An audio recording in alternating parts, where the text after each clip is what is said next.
presidente e autoridade municipal se ia direito para remuneração mensal e líquida o valor reunido ato sito limanolo.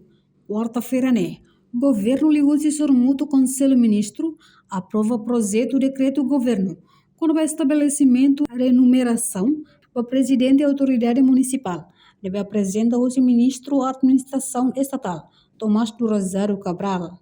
No diploma IDNE prevê o número ro artigo nulo resinhat decreto-lei número tolo para rehunro sanulo resinen loron sanulo resinen fulan março do redação deve apresentar o decreto-lei número nulo resinhat para rehunro nulo resin tolo loron nulo resin tolo fulan dezembro onde estabelece a remuneração para presidente e autoridade município será baseada na responsabilidade de Besira Iha.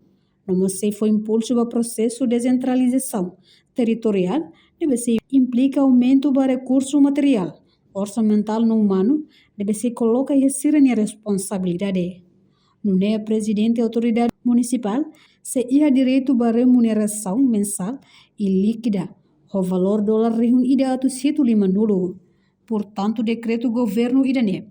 Se toma vigor, a foi a publicação, no se ha vigor e haloron ida, fulan janeiro tinan rehunro no resinat.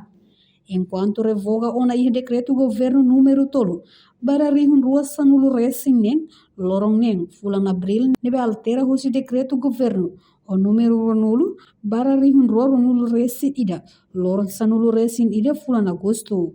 Reportagem Nefifaina de Carvalho, Televisão Timor Post. Janela informação ba Emahoto.